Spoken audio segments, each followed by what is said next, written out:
ইসলামী ব্যাংকে আবার দখল করার পায় তারা। এমন এক ব্যক্তিকে ইসলামী ব্যাংকের এখন বোর্ডের চেয়ারম্যান বানিয়ে দেওয়া হয়েছে, যিনি পালিয়ে গিয়েছিলেন, যিনি পরিত্যক্ত, যিনি ফ্যাসিস্টদের দূষর, তাকে এনে এখন ইসলামী ব্যাংকের ঘাড়ের উপর বসিয়ে দেওয়া হয়েছে। এবং এখন যারা ইসলামী ব্যাংকের সেবাগ্রহী, তার ডিপোজিটার, শেয়ার হোল্ডার, তারা সকলে মিলে এখন রাস্তায় নেমেছে। এখন বলে যে এগুলো সব জামাতে ইসলামীর মানুষ। আগে যেভাবে বলতো যে ওই তেলের ইয়েতে সবাই জামাতে ইসলামী পাঠিয়ে দিছে, এটাতেও সেইভাবে বলে। আমি বলছি, আমি স্বীকার করে নিচ্ছি এরা জামাতে ইসলামীর মানুষ, এবং এরা এই দেশের নাগরিক। এরা জামাত না, এরা আওয়ামী লীগ না, এরা বিএনপি না, এরা কোনো দল করে না, এটা দেখার বিষয় নয়। তারা এই ব্যাংকের মালিক। এই ব্যাংকের ক্ষতি হবে আর তারা চুপ করে বসে থাকবে, এটা আশা করবেন না। সেখানে তাদের উপর লেলিয়ে দেওয়া হয়েছে পুলিশ বাহিনীকে, গুলি, টিয়ার সেল, জলকামান। আমি গতকালকে সিলেটে ছিলাম এই ঘটনা ঘটার সময়। আমি বলেছি যে আগামী দিন আমিও নামবো ইনশাল্লাহ। একটা শেয়ার থাকলেও আমি এই ব্যাংকের মালিক, 10 টাকার ডিপোজিট থাকলেও আমি এই ব্যাংকের মালিক। আমার এই সত্তা নিয়ে কাউকে টানাটানি করার সুযোগ দেব না। আমি সামনে গিয়ে বুক খুলে দাঁড়ায় বলবো, যত গুলি আমার বুকে মারো, যত টিয়ার সেল আমার মাথায় মারো, কিন্তু জনগণের উপর, শেয়ার হোল্ডারদের উপর, ডিপোজিটারদের উপর, এই ব্যাংকের মালিকদের উপর সাবধান, একটা গুলিও ছুটতে পারবে না।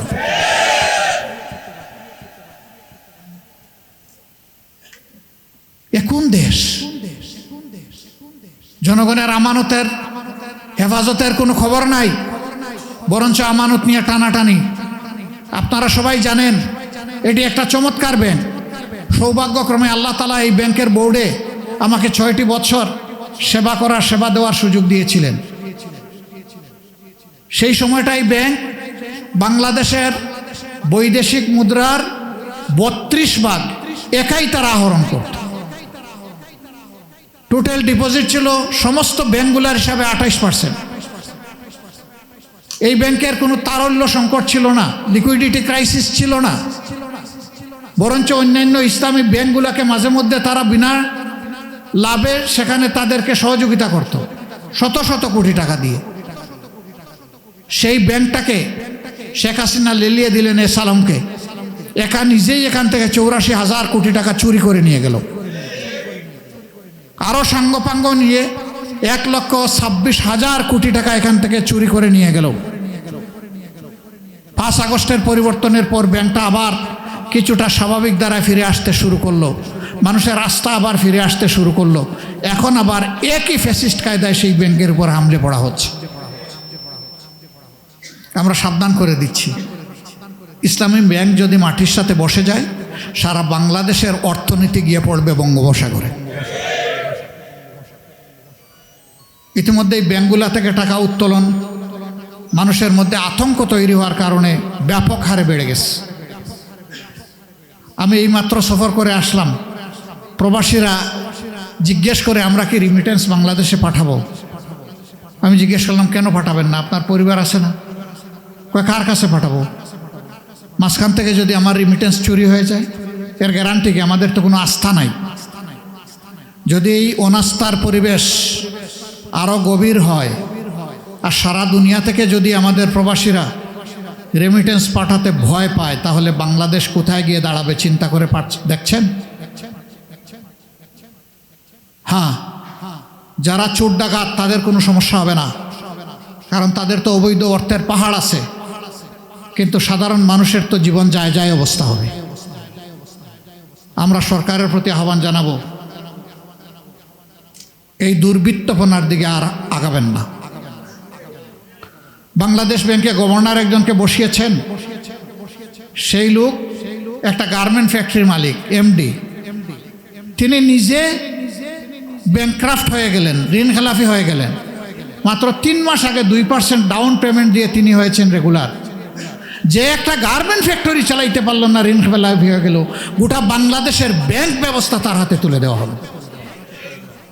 কি আশ্চর্যের ব্যাপার! এবং আপনারা দেখেছেন, এখন যাকে চেয়ারম্যান হিসাবে ইসলাম ব্যাংকে দিয়েছে, তার নিজের আপন স্ত্রী ঋণ খেলাফি। সেই ঋণ খেলাফির জামাই হবে ইসলামী ব্যাংকের চেয়ারম্যান। বিবেক কোথায়? এই দুইজনকেই অবিলম্বে পদত্যাগ করতে হবে। এই সমস্ত জায়গায় যোগ্য, দক্ষ, পরীক্ষিত, সৎ মানুষগুলোকে বসাতে হবে। দলীয় আনুগত্য দেখে দলখানাদেরকে যদি বসানো হয়, অর্থনীতি ধ্বংস হবে। একদল তো পালিয়ে গিয়েছে পাশের দেশে, বাকিরা কোথায় যাবে আমি জানি না। আমরা ওইটা চাই না। আমরা সংসদে প্রথম দিন দাঁড়িয়েই বলেছি যে আমরা নিরর্থক দামি বিরোধী দল হিসাবে এখানে থাকতে চাই না। আমরা অর্থবহ একটা বিরোধী দল হিসাবে ফাংশন করতে চাই। সরকারের গৃহীত সকল কল্যাণমূলক, ন্যায্য, ইতিবাচক কর্মসূচিতে আমরা অবশ্যই আন্তরিক সমর্থন দিব এবং সর্বাত্মক সহযোগিতা করব। কিন্তু জনগণের স্বার্থের বিপক্ষে যা হবে তার বিরুদ্ধে আমরা রুখে দাঁড়াবো। আমরা চুপ থাকবো না। আমরা গৃহপালিত বিরোধী দল হব না। আমরা জনগণের আমানতের সাথে বিশ্বাসঘাতকতা করব না। আমরা জনগণের আমানতের পাহারাদার হব ইনশাআল্লাহ। সম্মানিত বন্ধুগণ, এই দেশ আমাদের অধিকার আমাদেরকেই লড়াই করে আদায় করতে হবে। বলবেন লড়াই আর কতকাল? কম করলাম লড়াই, 47-এ করলাম, 71-এ করলাম, 52-তে করলাম, 90-তে করলাম, 24-এ করলাম, আর কত লড়াই? আমাদের জীবন যতদিন আছে লড়াইও ততদিন চলবে ইনশাআল্লাহ। সংসদের ভিতরে কোনো ব্যক্তি আমাদেরকে ধমকের সুরে কথা বলেছিলেন যে বিরোধী দল যদি এইগুলা করে ওইগুলা করে তাইলে ছাড় দিয়ে কথা বলা হবে না। তারা ভাব এমন যে আমাদেরকে দেখায় ছাড়বেন। আমি বলেছিলাম 54 বছরের ইতিহাসে বাংলাদেশ দেখতে দেখতেই আজকে এই জায়গায় এসে দাঁড়িয়েছে। সুতরাং নতুন করে কিছু দেখানোর দুঃসাহস দেখাবেন না আমাদেরকে। আর জাতির প্রয়োজনে যদি আরেকবার দেখতে হয় দেখব, শতবার দেখতে হয় তাও দেখব, কিন্তু কোনো অন্যায়ের সাথে আপোষ করব না।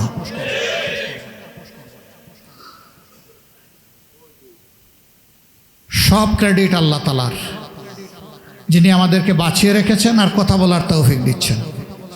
জমিনের ক্রেডিট 15 নম্বর আসনের মানুষের।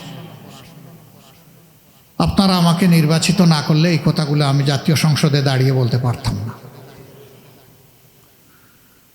আমি ইনশাআল্লাহ আপনাদের হকের পক্ষে লড়ে যাব, দেশবাসীর হকের পক্ষে লড়ে যাব এবং আমি খুবই আস্থাশীল এই সমাজ পরিবর্তন হবে ইনশাআল্লাহ। এই পচা সমাজ থাকবে না ইনশাআল্লাহ। সংসদেও বলেছিলাম আসেন একটু সিদ্ধান্ত নেই, এই 300 জন মিলে। তখন মহিলা এমপিরা নির্বাচিত হয়নি, যে আমরা 300 জন মিলে সিদ্ধান্ত নেই যে আগামীকাল থেকে এই দেশে আর কোনো চাঁদাবাজি কাউকে করতে দেওয়া হবে না। যদি আমরা এই সিদ্ধান্ত নিতে পারি তাহলে তেল ক্রাইসিস যেভাবে উবে গেছে, উদাও হয়ে গেছে, বাংলাদেশ থেকে চাঁদাবাজরা উদাও হয়ে যাবে ইনশাআল্লাহ। কিন্তু সাথে সাথে এও বলেছিলাম এইখানে বসা এই লোকগুলা যদি চাঁদাবাজদেরকে প্রশ্রয় দেয় এবং এখান থেকে সুযোগ নেয় তাহলে চাঁদাবাজি বাংলাদেশ থেকে বিদায় করা সম্ভব না। তো আমার এই প্রস্তাবে তো সকলের টেবিল চাপড়িয়ে সমর্থন দেওয়ার কথা ছিল। আমার পিছনে যারা বসা ছিলেন বিরোধী দলের সবাই সমর্থন দিলেন, কিন্তু সামনে দেখি কেউ আর সমর্থন দেয় না। বিষয়টা পরিষ্কার হয়ে গেল না? তখন আমি বলেছিলাম মনে রাখবেন চাঁদাবাজ কোনো দলের নয়, এরা বসন্তের কুকিল। আপনি যখন বিপদে পড়বেন তখন ওই কুকিলগুলা উড়াল দিয়ে চলে যাবে, ওদের ডানা ধরে আপনি আর নাগাল পাবেন না। ওরা কিন্তু আপনাকে রাস্তায় ফেলে চলে যাবে। বলেছিলাম মনে রাখবেন সেই পরিস্থিতি দেখে সারা বাংলাদেশ লজ্জিত হয়েছে। সুপ্রিম কোর্টের অ্যাপিলেট ডিভিশনের বিচারক তিনি তার অপকর্ম আড়াল করার জন্য পালিয়ে যেতে গিয়ে কলা পাতার উপর তিনি ঘুমিয়ে পড়েছিলেন। সেদিন আমরা যেন কেউ ভুলে না যাই। অপকর্ম করলে দুনিয়ায়ও তার পরিণতি ভোগ করতে হবে, আর আখিরাতে আল্লাহর জিম্মায় তো আছেই। আল্লাহর বিচার দুনিয়া থেকে কেউ এসকেপ করতে পারে না। আজ হোক কাল হোক, যে অন্যকে অপমান করে, যে অন্যের সম্পদ লুণ্ঠন করে, চুরি করে, তার পরিণতি কিছুটা হলেও দুনিয়া তাকে পেতেই হয়। স্বচ্ছতার সাথে রাজনীতি করেন সিংহের বাচ্চার মতো। আপনি স্বচ্ছ থাকেন, আপনি সৎ থাকেন। আপনাকে যদি সরকার পরিবর্তনের পরে কেউ আপনার গায়ে হাত দেয়, এটি হবে আপনার জন্য গর্বের। কিন্তু আপনি চুরি করে পালিয়ে গিয়ে অন্য কোনো দেশে আশ্রয় নিয়ে রাজার হালতে, রানীর হালতে থাকলেও এটি হবে বিড়ালের জীবন, এটা সিংহের জীবন নয়।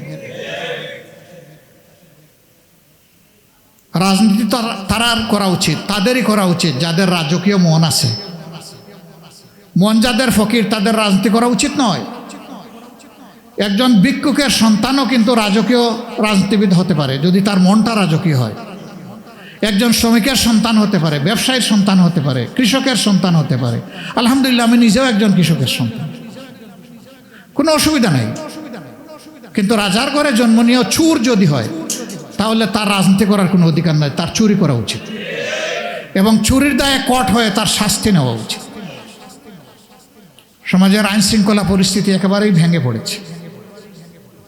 পরপর দুইটা ঘটনা দেখেন আপনাদের পাশে। একটা রামিসার ঘটনা, একটা ফিরিস্তা সমান মেয়ে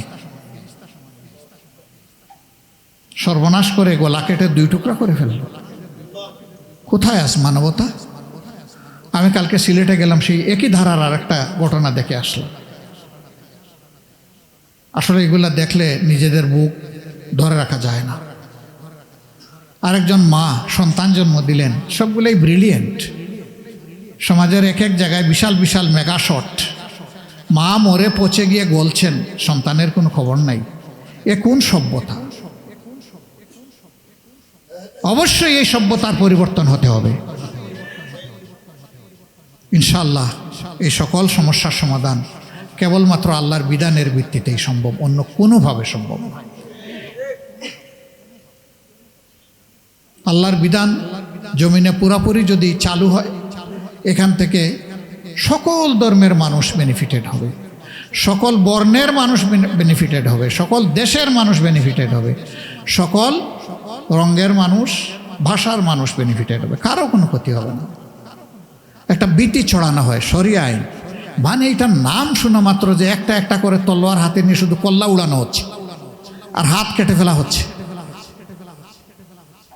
এটা আল্লাহর বিধানের বিরুদ্ধে সুস্পষ্ট অপপ্রচার। আমি সৌদি আরবের মেইন কৌরের লোকদেরকে জিজ্ঞেস করলাম, গত 1 বছরে কয়টা কল্লা উঠলো আপনাদের এখানে? বলল যে 1 বছরে মাত্র 1টা কল্লা উঠল, সেটা দর্শনের ঘটনায়। হাত কাটা গেছে কয়টা? বলল যে গত 20 বছরে কোনো হাত কাটা যায়নি। সৌদি আরব দুনিয়ার এমন একটা দেশ যেখানে ক্রাইম একদম গ্রাউন্ড লেভেলে, মাটির সাথে মিশে আছে। আমাদের ক্রাইম হইল আসমান লেভেলে অপরাধ। ডাকাতের ছুরির আঘাতে মানুষ মারা যাক, এটা কোনো সমস্যা না। ওই ডাকাতের হাত কাটা যাবে, এটা হইল সমস্যা। কার্যত ডাকাতদের এই পরিবেশকে যারা লালন করতে চায়, আল্লাহর বিধানের বিষয়টা তারা উপলব্ধি করতে চায় না, স্বীকার করতে চায়। হাত কাটার প্রয়োজন হবে না তো, আর যাকে তাকে ধরে হাত কাটাও তো যাবে না। একজন লোক যদি চুরি করে, আগে দেখতে হবে সে কেন চুরি করেছে। যদি পেটের ক্ষুধার আগুন নিবানোর জন্য চুরি করে, তাকে রাষ্ট্রের দায়িত্ব হচ্ছে আগে তার পেটের ক্ষুধার আগুন নিবানোর ব্যবস্থা করা, তার বৈধভাবে বেঁচে থাকার বিষয়টা নিশ্চিত করা। এর আগে কোনো রাষ্ট্রের কোনো অধিকার নাই তার হাত কাটা তো দূরের কথা, তার একটা চামড়ায়ও চিমটি দেওয়ার কোনো অধিকার নেই। যেই রাষ্ট্র তার নাগরিকদেরকে বৈধভাবে বেঁচে থাকার জন্য সুযোগ নিশ্চিত করতে পারে না, ওই রাষ্ট্র কোনো অপরাধের জন্য তার নাগরিককে শাস্তি দেওয়ার কোনো অধিকার রাখে না। আগে নাগরিকের সার্বিক নিরাপত্তা নিশ্চিত করতে হবে, তারপরে যদি লোভের বশবর্তী হয় অথবা বদ হাসলতের কন্টিনিউশনের কারণে কেউ কিছু করতে চায়, সমাজকে ভালো রাখার জন্য তার উপর শাস্তি আরোপ হবে। তখন লক্ষ লক্ষ মামলার পাহাড় জমবে না। হযরতে উমর ইবনুল খাত্তাব রাদিয়াল্লাহু তাআলা আনহু প্রধান বিচারপতি ছিলেন। 2 বছরের মাথায় গিয়ে তিনি খলিফাতুল মুসলিমিন আবু বকর সিদ্দিক রাদিয়াল্লাহু তাআলা আনহুকে বললেন, এই দায়িত্ব থেকে আমাকে অব্যাহতি দিন, সরায় দিন। তিনি বললেন, কেন? বললেন, না, এখানে আমাকে বেতন দেওয়ার কোনো দরকার তো নাই। আপনি প্রধান বিচারপতি না? বলে, হ্যাঁ। মাননীয় খলিফা, আপনি তো আমাকে প্রধান বিচারপতির অ্যাপয়েন্টমেন্ট দিয়েছেন, তা আপনি এটা থেকে অব্যাহতি চাচ্ছেন কেন? বলে যে 2 বছরের ভিতরে আমার কাছে তো কোনো মামলা আসলো না, তাইলে আমার এই পদে থেকে লাভটা কি? আমি রাষ্ট্রের অর্থ এইভাবে অপচয় করব কেন? আমি এখান থেকে নিব কেন? তাকে জিজ্ঞেস করা হলো, লোক আসে না কেন? আপনি একটু গরম মানুষের জন্য ভয়ে আসে না নাকি? তিনি বললেন, আমি তো কাউকে গরম দেখাইনি। অনুসন্ধান করে দেখা গেল যে তার কাছে রেফার হয়ে যাওয়ার মতো কোনো ঘটনা সেই রাষ্ট্রে 2 বছরের ভিতরে ঘটে নাই। সুবহানাল্লাহ। This is the essence of Islam, this is beauty of Islam, this is pride of Islam, this is benefit of Islam. আমরা যত তাড়াতাড়ি বুঝবো তত লাভ ইনশাআল্লাহ তাআলা লাজিম। বাংলাদেশ শুধু মুসলমানরা বসবাস করে না, অন্যান্য ধর্মের মানুষও করে। পশ্চিমবঙ্গে আপনারা দেখতে পাচ্ছেন হম্বিতম্বি মুসলমানদের উপর বিভিন্ন ধরনের নির্যাতন হচ্ছে। আমরা তার নিন্দা জানিয়েছি, নিন্দা জানাবো, সেটা দুনিয়ার যেখানেই ঘটুক। কিন্তু বাংলাদেশে আমরা চাই না যে পশ্চিমবঙ্গে মুসলমানদের উপর অপমানজনক আচরণ করা হচ্ছে বলে বাংলাদেশে যে কোনো একজন অন্য ধর্মের মানুষের একটা লোম ধরে কেউ টান দেব, এটা আমরা বরদাস্ত করব না। এই দেশ আমাদের সকলের, এই দেশের অধিকার বুক করার অধিকারও সকলের সমান। আমরা সেই হারমোনি, আমাদের শিষ্টাচার আমরা ইনশাল্লাহ মেনে চলব। এটাই ইসলামের সৌন্দর্য। বলবেন যে তারা আমাদের ভাই, এখানে আমরা প্রতিশোধ নিতে পারি না। ইসলাম নিষেধ করেছে বাপের অপরাধে সন্তানকে শাস্তি দেওয়ার কোনো অধিকার কারণেই, সন্তানের অপরাধে বাবাকে শাস্তি দেওয়ার কোনো অধিকার কারণেই, স্বামীর অপরাধে স্ত্রীকে শাস্তি দেওয়ার অধিকার কারণেই, এবং স্ত্রীর অপরাধে স্বামীকেও শাস্তি দেওয়ার অধিকার কারণে। এতটুকু যদি না থাকে তাইলে অন্য দেশের কোনো কিছুর জন্য আমার দেশে আমি দেশকে অস্থির করে তুলব, এর অধিকার আমাদের নেই। এটা কেউ করতে গেলে আমরা দিব না করতে, তার হাত অবশ করে দেব। আমরা আমাদের সামাজিক শৃঙ্খলা, সৌন্দর্য, শান্তি নষ্ট করতে দেব না। সম্মানিত সুধীমণ্ডলী, নামাজের সময় আসন্ন হয়ে যাওয়া, আমি কথা এখানেই শেষ করছি, বাকিটা রেখে দিলাম। আপনারা দোয়া করবেন, যতদিন আল্লাহ তাআলা আমাকে হায়াত দিয়েছেন, সুস্থ রেখেছেন, ততদিন মানুষের জন্য যেন আমি কাজ করে যেতে পারি। আমি কথা দিয়েছিলাম নির্বাচিত হলে সরকারি সুযোগ সুবিধা নিব না, যতটুকু না নিয়ে পারি চেষ্টা করব। আলহামদুলিল্লাহ, সরকারের সকল সুযোগ সুবিধা আমি নিচ্ছি না, কারণ এর আগে তো আল্লাহ আমারে বাঁচাইয়া রাখছেন। তো এখন এমন কি হলো যে সরকারের সুবিধা না নিলে আমি বাঁচতে পারবো না? আমার একে একে সরকার থেকে যতগুলো পেমেন্ট সংসদ সদস্য পাওয়ার কথা আমি লিখিত জানাই দিছি, এইটা নিব না, ওইটা নিব না, ওইটা নিব না। শুধু একটা নিতে বাধ্য, সেটা হচ্ছে আমার রিমুনারেশন, প্রত্যেক মাসের একটা সম্মানী ভাতা। সেটা আল্লাহর মেহেরবানি এই আসনের একটা কওমি মাদ্রাসার জন্য পুরা 5 বছরের জন্য আমি ওয়াকফ করে দিয়েছি। ওইটা প্রতি মাসে তাদের অ্যাকাউন্টে অটো জমা হয়ে যাবে, আমি সেই ব্যবস্থাও করে দিয়েছি। এটার জন্য তাদেরও কোনো দৌড়াদৌড়ি লাগবে না, আমারও কোনো পেরেশানি লাগবে না, এটা অটো ট্রান্সফার হয়ে যাবে। দোয়া করবেন, দুনিয়ার সম্পদ নয়, আখেরাতের সম্পদ আমরা সবাই মিলে যেন জোগাড় করতে পারি। দুনিয়া যেমন তেমন হোক, আখেরাতটা যেন আমাদের সুন্দর হয়। আর আখেরাত সুন্দর হলে দুনিয়াও সুন্দর হবে ইনশাআল্লাহ। আল্লাহ তাআলা আমাদের প্রিয় দেশকে পরিবর্তন করার এবং সেই পরিবর্তনটা মানুষের আকাঙ্ক্ষার পক্ষে পরিবর্তন করার তৌফিক দান করুন। সুবহানাকাল্লাহুম্মা ওয়া বিহামদিকা আশহাদু আল্লা ইলাহা ইল্লা আনতা আস্তাগফিরুকা ওয়া আতুবু ইলাইক। আসসালামু আলাইকুম ওয়া রাহমাতুল্লাহি ওয়া বারাকাতুহু।